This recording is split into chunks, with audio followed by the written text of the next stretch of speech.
തദ്ദേശ സ്വയംഭരണ തെരഞ്ഞെടുപ്പ് ഫലപ്രഖ്യാപന വേളയിൽ കേരള രാഷ്ട്രീയത്തിൽ വലിയ ഒച്ചപ്പാടുണ്ടാക്കിയ ഒരു പ്രസ്താവന. നല്ല ഒന്നാന്തരം പെൻഷൻ മേടിച്ചിട്ട് ഭംഗിയായി ശാപ്പാടും കഴിച്ച ശേഷം നല്ല ഭംഗിയായി നമുക്കിട്ട് വെച്ചു.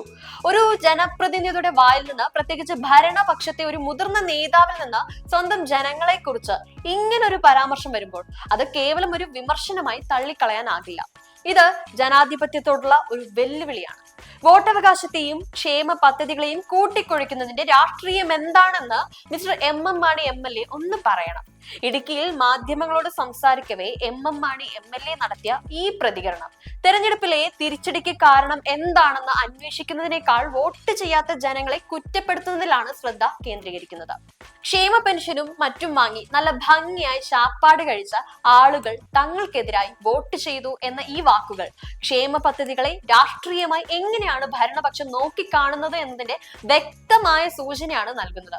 ക്ഷേമ പദ്ധതികൾ ഒരു രാഷ്ട്രീയ പാർട്ടിയുടെ ഔദാര്യമാണെന്നും അത് ന്യായീകരിക്കുന്നവർ ആ പാർട്ടിക്ക് വേണ്ടി മാത്രം വോട്ട് ചെയ്യണമെന്നുമുള്ള ഒരു അലിഖിത നിയമം ഇവിടെ സ്ഥാപിക്കാൻ ശ്രമിക്കുന്നതായി തോന്നുന്നില്ലേ? ഇത് ജനങ്ങളെ സാമ്പത്തികമായി ദുർബലരായ ഒരു വിഭാഗമായും രാഷ്ട്രീയമായി അടിമകളെ പോലെയും കണക്കാക്കുന്നതിന് തുല്യമല്ലേ? ഇവിടെയാണ് നമ്മുടെ പ്രധാന ചോദ്യം ഉയരുന്നത്.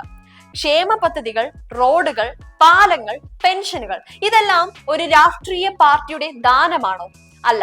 പൊതുഖജനാവിലെ പണം, അതായത് ജനങ്ങൾ നികുതിയായി നൽകുന്ന പണം, അത് ഭരണകൂടം തിരികെ ജനങ്ങളിലേക്ക് എത്തിക്കുന്ന ഒരു സംവിധാനം മാത്രമാണ് ക്ഷേമ പദ്ധതികൾ. ഓരോ പൗരനും രാജ്യത്തിന്റെ വിഭവങ്ങളിൽ തുല്യ അവകാശമുണ്ട്. അതുകൊണ്ട് തന്നെ പെൻഷൻ വാങ്ങുന്നതും അത് ഉപയോഗിച്ച് ഭക്ഷണം കഴിക്കുന്നതും ഒരു പൗരന്റെ മൗലികമായ അവകാശമാണ്. അവിടെ ആർക്കും ഒരു രാഷ്ട്രീയ നേതാവിനും വോട്ട് തങ്ങൾക്ക് തന്നെ ചെയ്യണമെന്ന് നിർബന്ധിക്കാൻ അവകാശമില്ല. തങ്ങളുടെ അവകാശം നിങ്ങളുടെ ഔദാര്യമല്ല എന്ന ഈ കാര്യം ഓരോ ജനപ്രതിനിധിയും മനസ്സിലാക്കണം. ഒരു സർക്കാർ ക്ഷേമം ഉറപ്പുവരുത്തുന്നത് അവരുടെ ഭരണഘടനാപരമായ കടമയാണ്, അല്ലാതെ വോട്ടർമാർക്കുള്ള കൈക്കൂലിയല്ല. എം മാണി തുടർന്ന് ചോദിച്ചു, റോഡ്, പാലം, മറ്റ് വികസന പ്രവർത്തനങ്ങൾ, ഇത്തരത്തിലുള്ള ജനക്ഷേമ പരിപാടികൾ കേരളത്തിന്റെ ചരിത്രത്തിൽ ഇതുവരെ നടന്നിട്ടുണ്ടോ? തീർച്ചയായും വികസനം നടന്നിട്ടുണ്ട്. എല്ലാ കാലത്തും എല്ലാ സർക്കാരുകളും വികസന പ്രവർത്തനങ്ങൾ നടത്തിയിട്ടുണ്ട്. അതാണ് ഭരണത്തിന്റെ അടിസ്ഥാന ധർമ്മം തന്നെ. എന്നാൽ വികസനം അളക്കുവാനുള്ള മീറ്റർ ഭരണകക്ഷിയുടെ മാത്രം കുത്തകയല്ല. വികസനത്തിന്റെ ഗുണനിലവാരം, റോഡിന്റെ ഈട്, പാലത്തിന്റെ ബലം, പദ്ധതികളുടെ സുതാര്യത ഇതെല്ലാം ചോദ്യം ചെയ്യുവാനും വിമർശിക്കുവാനും ഒരു വോട്ടർക്ക് അവകാശമുണ്ട്. തങ്ങൾ മികച്ച ഭരണമാണ് കാഴ്ചവെച്ചതെന്ന് ഭരണപക്ഷം വിശ്വസിക്കുമ്പോഴും അതിനെ വിലയിരുത്തുവാനുള്ള പരമാധികാരം ജനങ്ങൾക്കാണുള്ളത്. ആ വിലയിരുത്തലാണ് തെരഞ്ഞെടുപ്പിലെ വോട്ടുകളായി പ്രതിഫലിച്ചതും. വോട്ടവകാശം എന്നത് ഭരണകൂടത്തിന്റെ ഔദാര്യമോ അവർ നൽകുന്ന പെൻഷന് പകരമുള്ള പ്രത്യുപകാരമോ അല്ല. അത് ഓരോ പൗരന്റെയും വ്യക്തിപരമായ തീരുമാനമാണ്. ഭരണഘടന ഉറപ്പു നൽകുന്ന അവകാശം കൂടിയാണത്. ഇന്ന് പെൻഷൻ തന്നവർക്ക് നാളെ വോട്ട് ചെയ്യണം എന്ന് പറയുന്നതിലൂടെ ജനാധിപത്യത്തിലെ വോട്ടിന്റെ രഹസ്യ സ്വഭാവത്തെയും തീരുമാനമെടുക്കാനുള്ള പൗരന്റെ സ്വാതന്ത്ര്യത്തെയും ചോദ്യം ചെയ്യുകയാണ് ഇവിടെ. ഈ നിലപാട് ജനങ്ങളെ കേവലം ഒരു വോട്ട് ബാങ്കായി മാത്രം കാണുന്ന രാഷ്ട്രീയ സമീപനത്തിന്റെ പ്രതിഫലനമാണ്. ജനാധിപത്യത്തിൽ വോട്ടർമാർക്ക് ഭരണകൂടത്തെ നിലനിർത്തുവാനും തിരുത്തുവാനും പുറത്താക്കാനും അവകാശമുണ്ട്.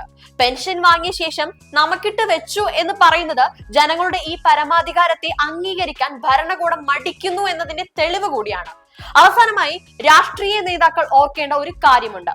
ക്ഷേമ പദ്ധതികളെയും വികസനത്തെയും ചൂണ്ടിക്കാട്ടി ജനങ്ങളെ ചോദ്യം ചെയ്യുന്നതിന് പകരം എവിടെയാണ് തങ്ങൾക്ക് പിഴച്ചത് എന്ന ആത്മപരിശോധന നടത്തുകയാണ് വേണ്ടത്. നല്ല ഒന്നാന്തരം പെൻഷൻ മേടിച്ചിട്ട് ഭംഗിയായി ശാപ്പാടും കഴിച്ച ശേഷം നമുക്കിട്ട് വെച്ചു എന്ന ഈ പരാമർശം ഭരണവർഗം ജനങ്ങളോടുള്ള സമീപനം മാറ്റേണ്ടതിന്റെ അനിവാര്യതയിലേക്ക് വിരൽ ചൂണ്ടുകയാണ്.